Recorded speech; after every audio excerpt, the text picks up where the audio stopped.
Hey, welcome to the Lezlie Show. Woohoo! We have an extra special guest today. We have Miss Meg Smith with us today. She's 95 years old, and she's got some topics to talk about from her day in the 20s, when she was in her 20s, I should say, with all the Hollywood stars, and she's still at it. She started up 5 community theaters, so we are going to give a nice welcome to Miss Meg Smith. Woo! Hey, Meg, welcome to the show. It's good to have you. Thank you. Thank you. Good to be here. Well, it's an honor having you. Now, I've got to start out by saying that Meg is 95 years old, Right. or 95 years young, and she's still involved with the theater, and she has some amazing stories because she's worked with a lot of Hollywood movie stars, and we have the privilege to have her on the show today to talk about Hollywood and all these famous stars that she's Sure. worked with. So go ahead, Meg. Let's start out. Let's hear about how you got into Hollywood, your first studio you worked in. And First, I came from a small town called Neosho, Missouri. But I've been going to movies since I was 3 years old. My sister was a ticket seller at the old Orpheum Theater in Neosho. So our babysitter was our sister. The movies were our babysitters for my brothers and sisters and I. And my sister, who was 4 years older, dreamed of being an actress, a movie actress.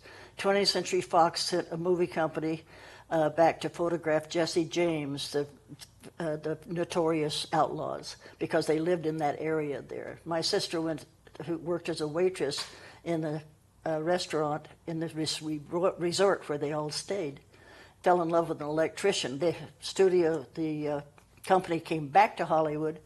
She followed it because she was going to be a movie star.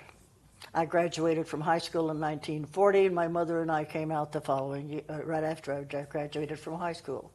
Anyhow, but World War II, after the president declared World War, then all of the young men in the movie studios were messengers, and what they did was deliver the mail around the lot, but they also delivered the scripts to the sound stages, to the actors, the directors, the producers, and the crew.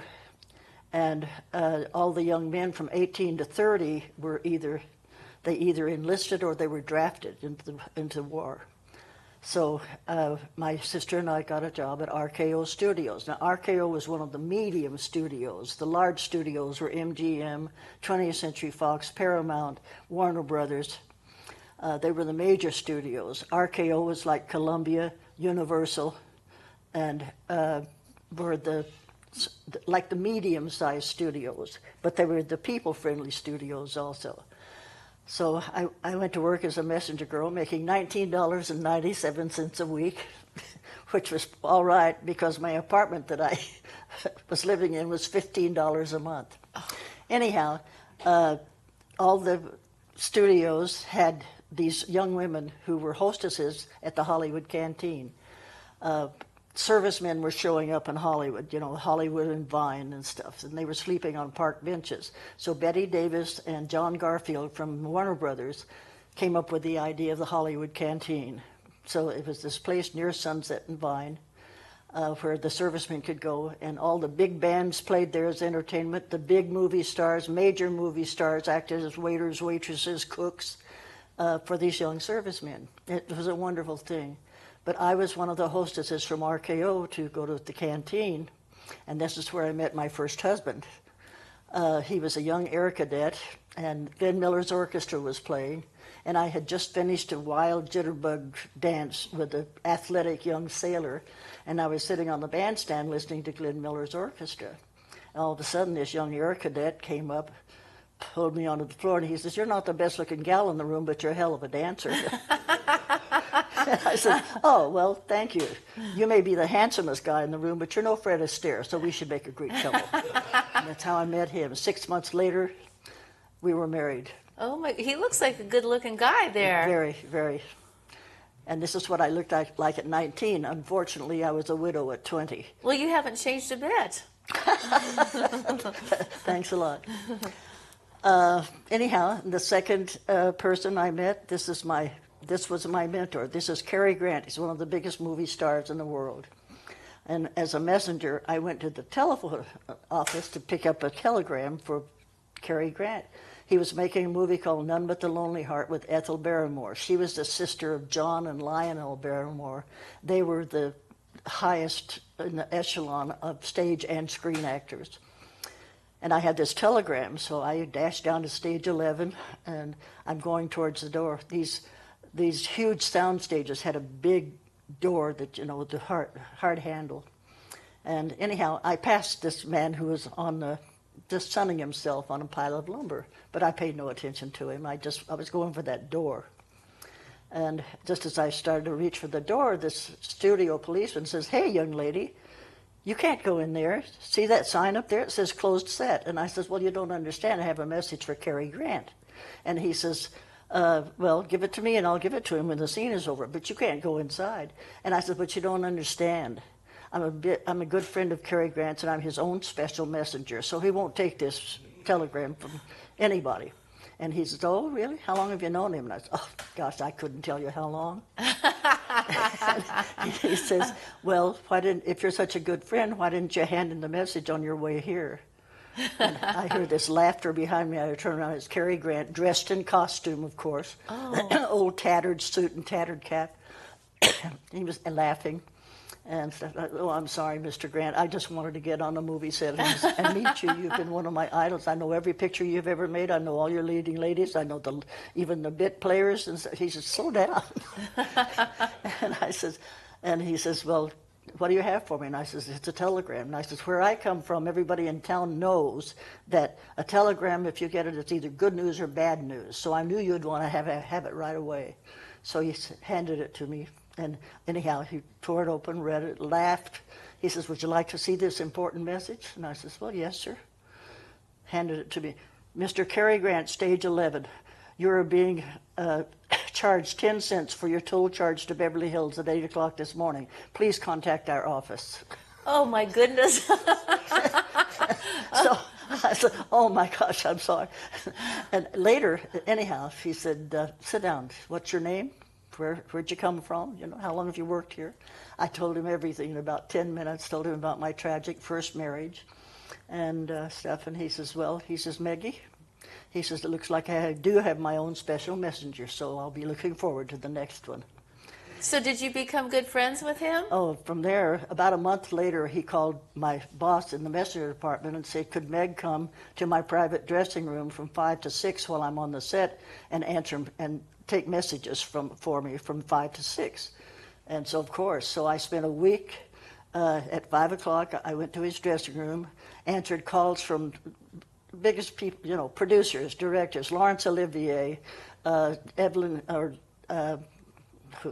Vivian Leigh, his wife, Deborah Carr, most of the English actors at that time, they were there. And so that's what I did. But during that time, he brought me books to read, from the philosophers, Schopenhauer, Nietzsche, and book reports, and I had to give him a report for that, so I would, hang over after he got through.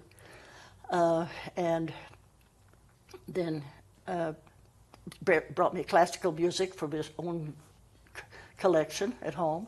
So I learned all the classics and stuff from him during that time. And it was a wonderful experience. Wow. That's great. Did you ever do any acting with him, or you strictly Not with him, but what happened was that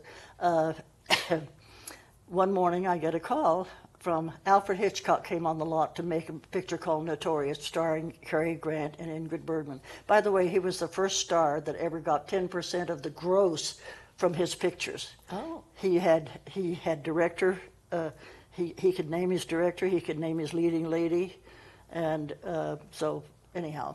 So I got this call to come to the makeup department, and so I'm sitting there in the chair, and they fixed my hair, and they did my makeup, and they said, "Now report to wardrobe." I reported to wardrobe, and they put on one of Ingrid Bergman's gowns from the movie. And what happened was that they had finished the picture, but how Hitchcock was also he was not only the director, he was also working in the edit room to edit his films afterwards. He kept control over his pictures. Excuse me. And they had finished the picture, but they needed 3 additional scenes for the continuity of the movie. So they needed someone.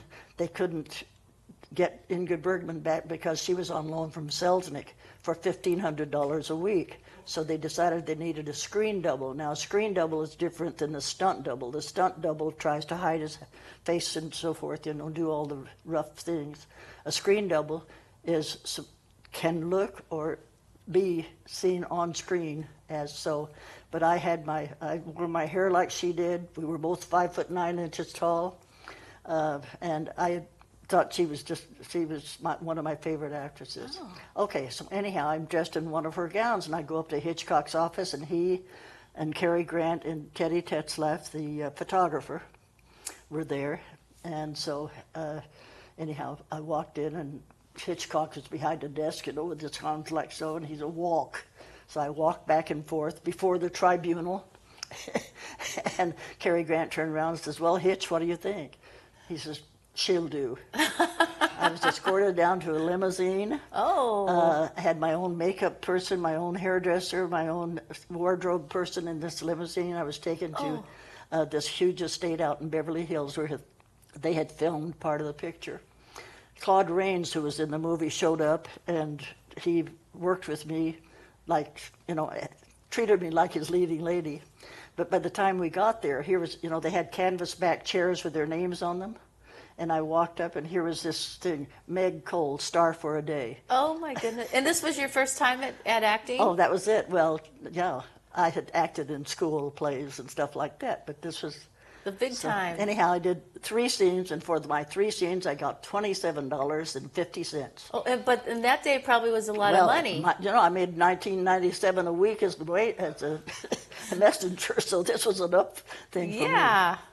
Okay, after that, then about a week after I did this doubling thing for Ingrid Bergman, I found out, I didn't know how in the world this happened, but the photographer told me when we were out on location. He says, "Meg," he says, "Cary Grant was the one who suggested you.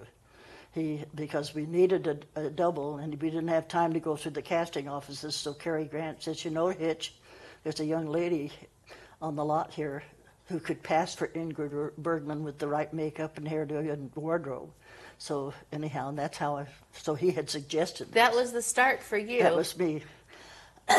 Anyhow, the casting office called me in about 2 weeks later, offered me a movie contract. My gosh. And so I said, well, I have to take it down to my friend and let him look it over. So I took it down to his dressing room, and Cary Grant, he read the contract and looked at it, and he says, "Meggie, do you like acting?"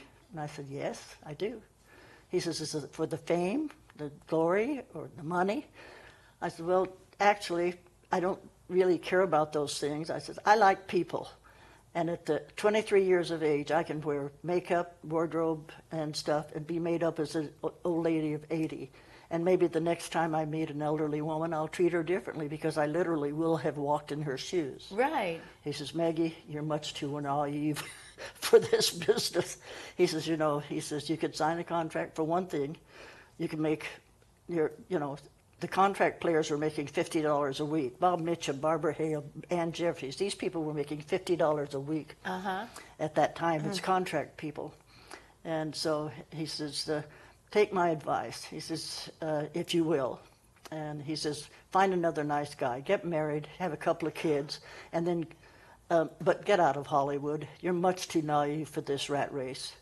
Because most of the people were in it for the fame and fortune. That was their driving force. You know, of course, everybody wanted to be this big star. Yeah, and that wasn't your motive. You just wanted to be nice Not and be at around all. people and getting to know people. So it wasn't. Right. This is why I'm a volunteer in all kinds of things, you know, that I do, and I credit theater for that. Right. Okay. Well, let's hear about Jane Russell now. We have. Okay. Now this is my sister Carmen. She was Jane Russell's stand-in. Oh, she looks just Permanent like her. stand-in. That's your sister? Yes, this is my sister, Jane with short hair. Oh my goodness, your sister looks just like her. Is she still alive as well? No, both of them are deceased now. anyhow, she was working with Howard Hughes. Bought RKO. He made The Outlaws, an independent filmmaker. And I told you, all these big studios, they had all the big theaters on like Main Street and every theater in a city. But an independent film plays off Main Street or off Broadway. But Howard Hughes had made this film called The Outlaw with Jane. That was her first picture. He discovered her. And but he couldn't release it in any of those big theaters.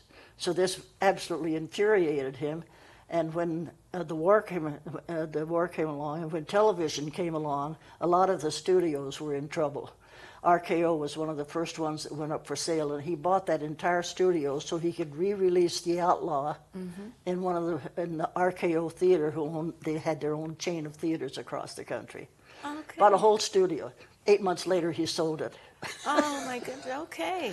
Now, were you pretty good friends with Jane Russell as well? Yes. Well, I met her, you know. Carmen kept saying, Meg, you got to meet Jane. She's just wonderful, you know. She's this great gal. And I said, I don't want to meet Jane Russell. She sleeps with Howard Hughes. Everybody knows she's his mistress. How could she be such a, big star in such a short time? She says, oh, Meg... She says, that's ridiculous. She comes from a very religious family. She's married to Robert Waterfield, the Rams quarterback. And she says, she's wonderful. You've got to meet her. So I said, okay. So I went down to the set. The stars would have an individual trailer on the set where they could rest. They could learn their lines. They would wardrobe people, makeup and everything between the scenes and stuff. So anyhow, we went down to the trailer. Opened the door, stepped inside. My sister and Jane was there. Her hairdresser was working with her hair and stuff, and she was looking in the mirror. And Carmen says, Jane, this is my sister Meg. Meg, this is Jane Russell. So I'm holding out my hand, to meet her, and she turns around and she looks at me and she says, why don't you pluck her eyebrows? I turned on my heel and left the trailer, starting for the nearest exit. That's what I've heard about Jane, that she kind of said it how it was. So anyhow, Carmen came after me and she said, where are you going? And I said, that's the rudest person I've ever met in my life. She didn't even say hello.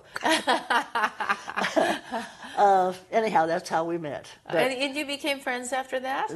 Definitely. You gave her another chance, huh? Bob Mitchum, my sister's husband, Boyd Cabine, was Bob Mitchum's stand-in. Oh. So we all got acquainted. Well, while I was at RKO, I helped to organize the RKO Players, which was a group of people who we went out on weekends. We did plays. We did different plays. We also did programs, musical programs, and we sold war bonds that way. The admission to one of our shows was a war bond. So I was in everything. At the studio, I sang in the chorus. I bowled on the girls' bowling team. Oh. I was in the RKO Players. And so I was involved with everything. I wrote for the Studio News, which was a newspaper that was distributed on the lot. So I was into everything anyhow. After that time when I doubled, Cary Grant told my boss, he says, you need to get Meg out of the messenger department. She needs to be in publicity. She's got to, she has a talent for writing and she has the same personality for somebody in public relations. So my boss called, and so I went to publicity. So I became a publicist. Oh. And but part of my job was showing people around the different sound stages when the movies were being made, and having their pictures taken with the movie stars. So one day, Mitchum was working in a Western with Susan Hayward, and I had the board members, the CEO and the board members of General Foods Corporation. Now, these very high, profile people. So I went into the soundstage. Just as I got inside, Mitch is sitting over on a corral fence and stuff with some of the cowboys and stuff, and he yelled across the room, "Hey, Meg, who you sleeping with tonight?" Oh, no. And I said, "I don't know, Mitch, maybe you, because I understand that's all you can do in bed is sleep."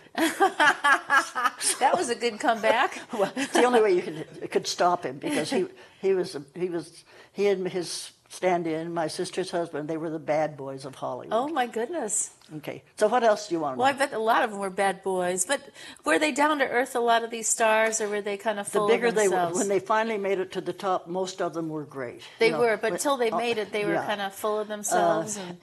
But listen, Cary Grant could walk into a room, and people, would hold a fork halfway to their mouth because they just watched this man as he walked in. The handsomest man. He had this bearing about him, anyhow. But he had a great sense of humor. And he just had this like charisma walking into a room, where everybody noticed him.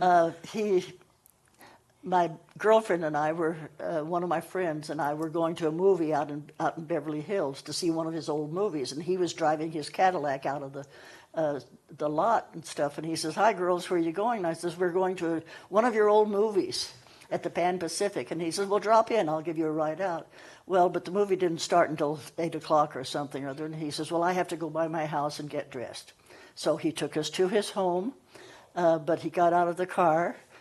He didn't park in the garage. He got out of the car, went up and rang the doorbell in his own home, and his houseboy opened the door, and he says, "Trick or treat." In his own home. That's funny. Anyhow, here are these two young women, sitting there waiting for him to get dressed.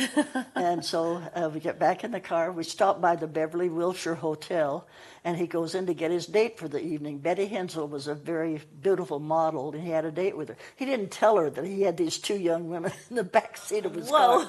So he brings her out. He opens the door for her, and she sort of, "Who are you?" Who are you guys? Took us to awkward moment. Anyhow, he took us to dinner at one of the most elite restaurants in Beverly Hills. He always did these things to me. But anyhow, he says, "What would you like to have?" And I said, "But I'd seen enough movies, so if you don't know what you're doing, let your host, order for you." So I said, "That's okay, you can order for me." So the first thing they had was, out came this huge bowl of soup. And I didn't know what it was. And I tasted it, and this is nothing but potato soup and onions, and it's cold. Vichyssoise. Oh, God. Doesn't sound too appetizing. So, anyhow, he took my sister and I to a lecture in the Wilshire Theater. One of his friends was a world traveler, and he did slideshows and did a monologue along with it. So we're sitting there. He takes a bag of peanuts in their shells, cracks it, gives one to me, gives one to her, and cracks another way, and people are looking around and stuff. Some woman turns around, "Well," and he said, "Pay attention." On the way home, he had the top down, of course, in the convertible, and so we're driving up. Vine Street becomes Rossmore when it gets to Beverly Boulevard and Hollywood, and then it becomes Vine Street and goes on up to Hollywood Boulevard and past.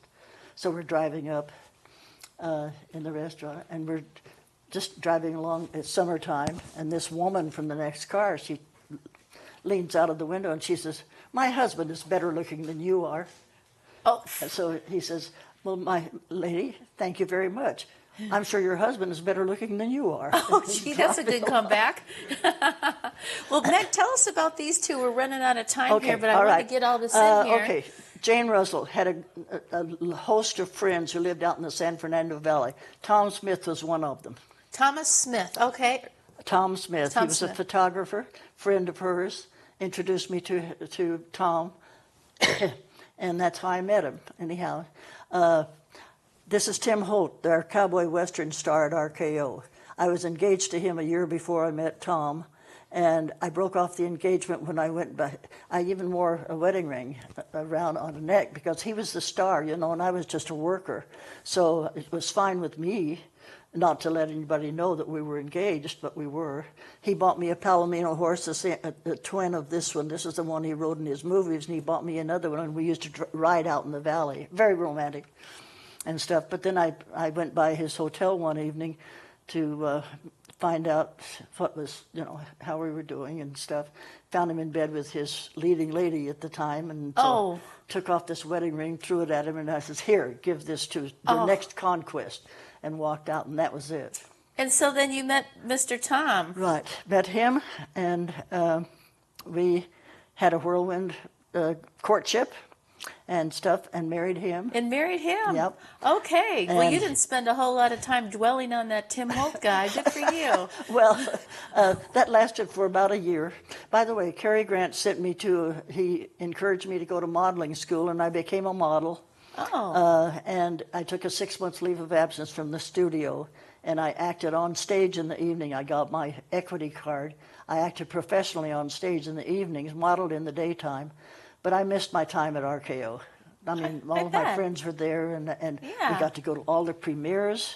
I got to do all the things the movie stars did without all the hassle. Oh, the camaraderie you missed, Yeah. I'm sure.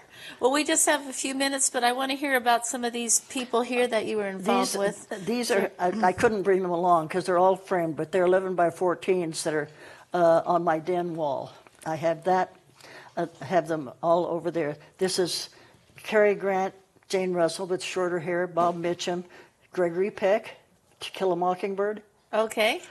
This is Barbara Hill. It's a dark picture. I'm sorry you can't see very well. Her husband, Bill Williams. The next one is Ingrid Bergman. This is Colette Colbert, who only liked to have herself photographed for her left side. She figured this was her good side. If you ever see a movie called, well, It Happened One Night was one of the first ones. Any movie that Claudette Colbert was in, she's always on the right-hand side of the screen looking at the screen.